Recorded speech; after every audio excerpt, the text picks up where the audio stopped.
Hi, everybody. I'm back. We're on location at Joe's Body Shop. That's capital J, capital O, apostrophe S, Body Shop. And that's Julie Oversky. And I'm so happy to be here because she's got the best energy in all of Peekskill. And that's what I'm saying. I'm saying it officially.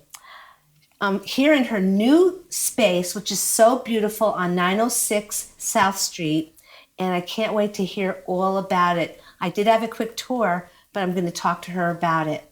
So Julie, welcome back to the show. Thanks. You've been here. You've sat across from me before. Years ago. Yes, not that many. I think it might have been 7 years ago. That's a lot of time. I guess, 7 years ago. I guess in the scheme of my life, that's a short time. And I remember enjoying you so much. Thank you. And I got such positive feedback on our discussion. Things have changed. They have. Yeah, tell me about it. Well, change is always constant and change is good. Yes, it is. So welcome to my new space, which I hope to be a wellness center. Welcome to people of all ages, of all makes and models. And I am just so happy. I couldn't be more thrilled being here. It really accommodates the work I'm doing with people. It's clean, new. I think it has great energy. It's quiet. I can mess around with the lighting, and I'm still in Peekskill, and that makes me really happy. Yes, and it makes Peekskill really happy too. I hope so. I think so. I know so. Good. So I was able to get a short tour, and one thing I'm going to say before we officially start the interview, unless we really have, I like to interview people in a way that during the interview we both discover something at the same time. And what I discovered, and you already knew it, but you told me that you were a painter. I would bet dollars to donuts that I'm the only person in Peekskill who knows this. Do I get a box of donuts on that one? I mean, how does this work? You get $1 and donuts. Well, when I first moved here, because we've lived here for like 26 years, I came as an artist. Mm-hmm. So I was a multimedia designer and a graphic designer. So, and I was involved with the Peekskill Art Association. So I was in some shows here. So I think that though it may have been a long time ago, that is probably a little enclave of people that do realize that I started as a fine artist. And so that's it. I know you as a massage therapist, and you have a very good reputation for that. And I'm actually kind of thrilled to know that you're an artist also, and it explains certain things that I see in your character. You know, you have that sensitivity, you have that special eye for things. Tell me how you made a transition from being a visual artist to being a healer. I've always loved medicine and science. However, I was not especially attuned to the sciences throughout school. And I also went to UCLA for fine arts, and I took some science classes there with several people, 500-person classrooms, and it was daunting. I wasn't prepared for it. So I continued in the arts, and I got an MFA in arts so that I could teach. That was the thinking, that I was going to be an installation and performance artist, primarily using my paintings and my love for light and expression, and then possibly be able to teach. I moved to New York City from Los Angeles, and living in New York City is very expensive. So I started, I could type 120 words a minute, so I started doing paralegal work. And then I landed in a production company, and then I started doing their storyboards and doing graphic design. And then that's how I transferred from the fine arts to graphic design. From that, I then became a multimedia artist and designer. So I started doing projections for permanent exhibits, like in Las Vegas. I did the projections for the Academy Awards one year. I worked for Nike and Microsoft, and I would do openers for their Comcast events. let me see what else, like gobos, all different kinds of things. And then theater projection as well. And I was still designing logos and brochures and things of that nature. When I had my children, I realized that the graphic world was not so kind to a woman, especially a mother, having a business. And so I decided I needed to do something else. And my husband always knew I wanted to be a massage therapist. Anytime I would meet a massage therapist, I'd be like head over heels, like, tell me, let me touch you. What are you doing? What's it like? And when people would say, I have to go see my client, it'd be like, wow, you're going to go see a client, you know? So anyway, my husband brought to me the part-time program in Mount Kisco through the Finger Lakes School of Massage Therapy. And I entered, and that allowed for me to work full-time still, raise my kids, and go to school part-time for 18 months. And then that's it. I took the exam. I passed. Thankfully, I was so worried that I didn't. It's one of those exams, again, in a room with like 500 people, and you're proctoring. They'll only let one person leave their desk to go to the bathroom, and then they follow you to make sure that you're, not trying to gather any information. I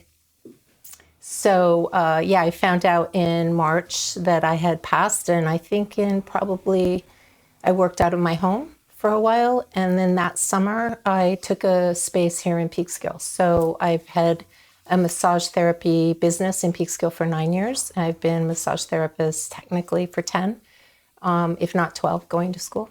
And I love it. And I grew up on a farm, so I learned, we weren't close to any physicians or hospitals, so we did a lot of home health remedies. Mm-hmm. So that's where I came from. So what that allows for me to kind of transplant all that information here and now with my clients. And plus, being an older practitioner, I come with many years of knowledge, whether it's informed or necessary. It is what it is. I'm older, so I can share it. No one needs to know. It's okay. I don't mind. I'm proud of my age. That's good. I'm just saying. You look very young, very vibrant.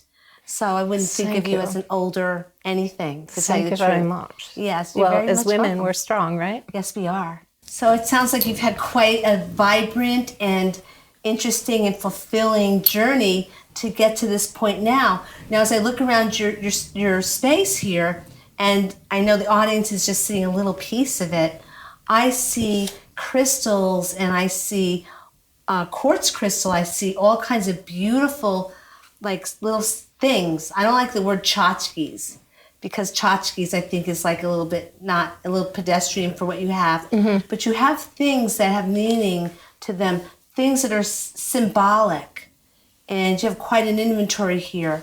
So your customers that come in for massage therapy, I'm sure they really enjoy browsing.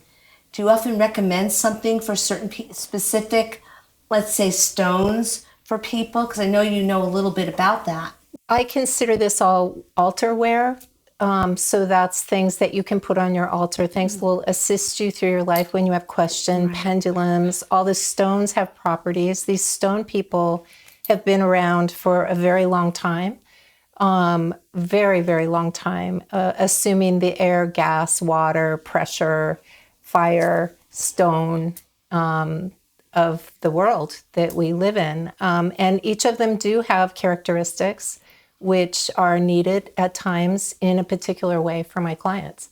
I also deal with aromatherapy. So on the table, I have, and I'm known for my signature massage, which is an integrative massage, whereas I use any modality or tool that I have in my tool belt.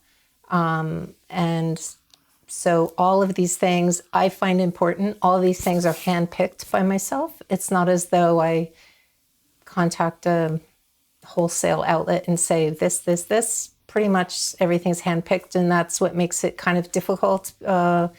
to have an online store because I don't have 25 of something. I might just have one of something. So it's here. I love that. I love it. I hope that the people that come here and shop and that my clients appreciate it. I know my clients do. I know I need more people to know about the shop. And I welcome anybody. I so love being close to the middle school because for a long time, and I think I moved from down the street, so I hope they can re-find me. But they would come in after school and I could give them something to snack on, and they love the evil eye amulets and they want to talk about like their problems at school. And I love being the recipient of their energy and to be able to help them. And I don't know, I like people. So welcome.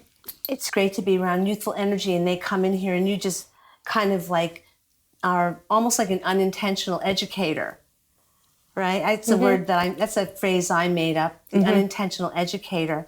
And they do understand a little bit about the stones, I imagine. They do. I mean, we're looking at star children right now, and people are becoming more interested in the stones and realizing their properties for support. And I love that because when it's a good intention, it's something with good intention. It's not like they're going out and buying a popsicle, you know, something that once they eat it, it will be gone, or a bag of chips. They're coming in saying, I need, a lot of them needing protection, which makes my heart heavy. To think that a young person already is aware and feeling that they need protection. But we're here to help them. Yeah, you're here and you are helping them. It's like a really beautiful thing. I know that I did have the opportunity at one of my Energy Stoner salons a few years ago, and you were the guest, and you spoke in depth, and you told a beautiful story about a stone, about amethyst. And I think everybody was moved by it. That's what I remember. Even people that don't understand the stones and don't believe in it, they see it as like hocus pocus rather than for what it really is. And, you know, these are stones, and it's almost as if you're speaking to people in such an organic way about something that's very organic. You know, are you giving classes here, I'm wondering, about in anything? Yeah, not yet. It's always been on my radar. I've always wanted to. I recently was gifted by my wonderful husband a large 26-inch gong for sound vibration therapy. I have crystal bowls and Tibetan bowls that I use, tuning forks in my studio. I have lots of bells that I ring.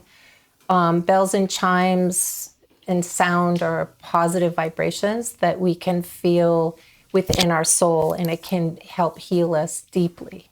So I would love that. I think I'm still in development. I open the door for other practitioners to come. I have some spaces available, and that would be, I would welcome doing workshops. I just need to kind of find the right formula to be able to do that, or to provide space for other people to do it would be great. And I think that anybody that would come in here would understand that this energy in this place, it feels somewhat sacred. You know, it does a little bit. I think that has to do with you. I know it has to do with you. Because you walk into an establishment, and I would say, this is what I believe, you walk into an establishment and then you get a vibe about that establishment of whether it's, I don't want to say good or bad, but what kind of energy is in there, and you bring your energy to it. Yeah. Yeah. So I can imagine also people walking through the door and being cleansed of anything negative as soon as they get in here, or they should be if they're not. Let me ask you a little bit of questions about the massage therapy. Okay. I'm curious because the gentleman and his wife, I had lunch with them this afternoon, and he's into a healing kind of a art, I'll call it. And he talked about how he gets massages from different places, and he dropped some names, and he said that he felt that a good masseuse or a good massage therapist is someone that has tremendous intuition for the body that's before them. Absolutely. Tell me how that works. Every massage is and should be, at least in my studio, and it should be on the outside too, as well, tailored for that individual. I take a thorough intake where they give me a little bit of medical history. They'll tell me what's going on with them. So that's kind of subjective information. Then there's objective information, which is what we're looking at, what we observe, how somebody's walking, how they may be acting, if they're incredibly hot at the moment, if they're nervous. And then there's an assessment, and then there's a plan. Those are called SOAP notes. But besides that technicality, I talk to people in the beginning, and as I said, I observe them, but not in a like they wouldn't know. It's not as though I have a magnifying glass, you know. And you're like typing on your computer. Oh, yeah. what'd you say? What'd you say? No. So that's the other part of it. I traditionally use paper notes. Mm-hmm. So that is not something that everybody's using right now. I realize it's antiquated, but for me, it's better because I don't want to be, I have often been across from my physician, and my physician has never looked at me and has continued to type and look at the screen when asking me questions. And that's not how I want it to go. So I'll explain that, I'll ask them if it's okay if I cup them because I do medical cupping, or if they have any allergies, and these are the things I use. And some people might be incredibly sensitive to strong scents. So I take all that information in. Plus I have stones all over my studio, my workspace. And then I explain to them that I get information while they're on the table. And then that's how it goes. So it's very organic. I never really know myself. I have ideas in my head. And the massage therapists that I am, and many of them out there, sometimes have a fix it issue. Like, I want to fix it. I want to fix it. And so that doesn't allow for us to be organically, intuitively in the moment. So that's a bit of a struggle oftentimes. So yes, every person gets their own treatment. No one treatment is the same. And even that individual, when they return for a secondary treatment, it will not be the same because they're not the same. We're not the same from one day to the next, at least in my world, right? Yeah. I noticed that, I don't want to, I noticed that you take regular walks by the riverfront because I often run into you there with your husband. Yeah. And tell me how that helps you, and you do it early in the morning. Yeah. So tell me a little bit how that works for you with regard to everything that you're doing. Yeah. So I have 2 border collies, my furry family friends. I love them so much, and they're highly energetic, and they need exercise. So I've been fortunate. My husband's a teacher, so in the summer we get to walk together with the dogs. We play Frisbee, they swim in the river, and then we do a walk, and then they come home all wet and stinky, and then, we go from there. Yeah. We might also be wet and sticky, who knows? Yeah. So in the school year, because my son is still at the high school, and I try to help him out by getting him to school. So I need to get the dogs walked maybe at 7 or 6:30 for an hour. And then I get my son to school. Then I come home, I prepare myself to come into work. And I'm always here a half an hour to 45 minutes early to set everything up and take some time. And the river, as you know, because I have seen you there as well, is the most beautiful place. It is. Ever changing every moment. And every time I go, I'm surprised by what I see, whether it be wildlife or some incredible gorilla sculptor who's doing the sculptures by the shoreline. Yes, that's the latest. I'm trying to find her. If you know her name, send her to me. Really nice. And also the people there, there's an individual named John who walks about 10 miles a day, and he has been cleaning up the waterfront. As we know, and walking. And he just picks up all the garbage. I've been picking up garbage. I'm sure you've been picking up garbage. And it's just I feel so blessed to be able to have that. to bring my family to share it with other people, and to meet people such as yourself during those walks, and know Right. that everybody's trying to take care of themselves and take a moment out of a busy schedule and regroup. So it's great.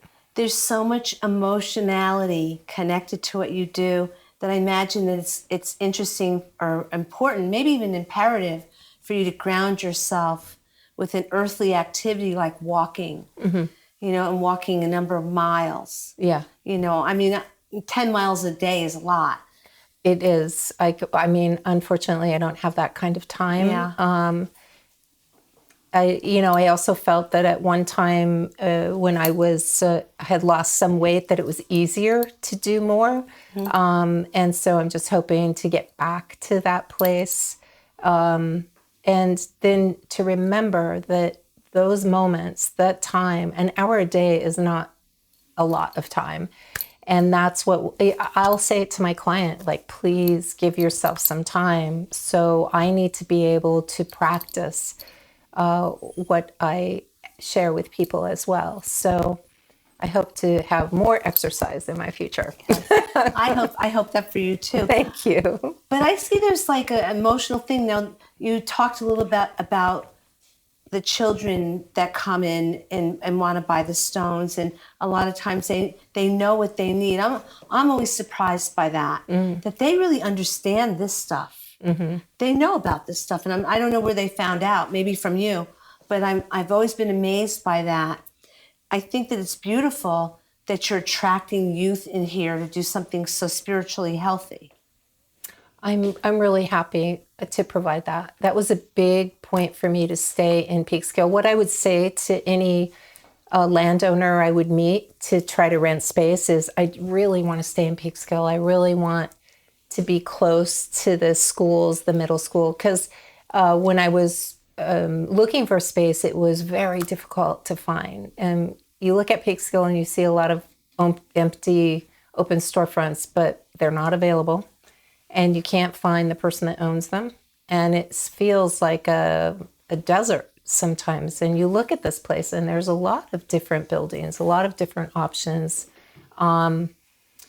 So I'm happy to be able to stay here. I didn't think I was going to be able to stay here. I'm so glad you're here. Yeah, I was worried about that. Because I know, as much as I have a very wonderful clientele thus far, it can be difficult when you move 10 miles away in order to make time to come and continue therapy. And I'm glad that when you made this last move, you just moved a few I doors moved down. a block. I was Moved so a block. lucky. You are very lucky because I you're know. blessed and you deserve that blessing. Thank you. I still had to rent a truck, though, because look Okay. at all this stuff. Yeah, I guess so. Was all Some this, things walk down the street like lamps. but not everything. Not everything. You'd be surprised. I've learned, you'd be surprised what you have to move, what you have to carry, and why you need to rent a truck anyway, even though you're, for me, moving a half a mile away. But you've done a great job of putting everything in place here.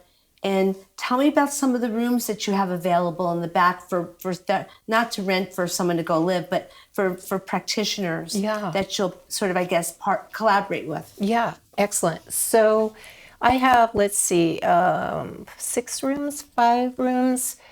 Currently, I'm so pleased, and I hope, I don't even know if I should say anything, but I know it's going to happen. I have an acupuncturist coming in October. Okay. Yay! Yes. Because what I wanted is to provide for my clients. I refer out mostly to talk therapists, psychologists, social workers, acupuncturists, and chiropractors mostly. And I would love like an Alexander practitioner. An aromatherapist would be awesome. I mean, just sound therapists, anything, bring them in. So I have that coming in October. And then that leaves me with 1 complete available room.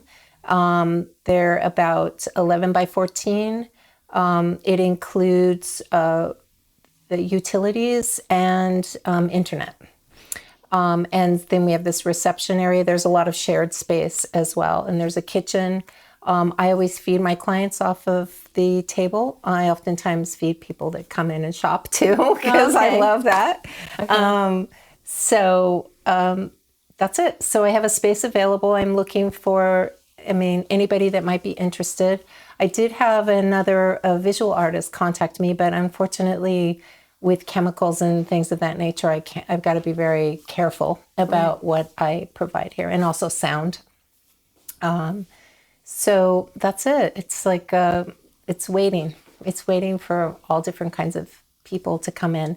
And I understand at that point that I might need to move some things around and rearrange some things to accommodate other people's needs. Well, the energy flow in here is really good, I have to say. Thank you. And I walked in, I was like shocked that I figured I was going to open the door and go up a flight of stairs. No, none of that. Yeah, I in particular looked for a ground floor because I do work with medically disabled people, and I knew I just couldn't have them venture upstairs. I've worked with my youngest has been a year old, my oldest has been 95, maybe even older, I'm not sure. So I'm here for everybody, and I don't want to go upstairs. And if somebody comes to me with an ailing back, the last thing they want to do is go up a flight of stairs and then come down that flight of stairs safely.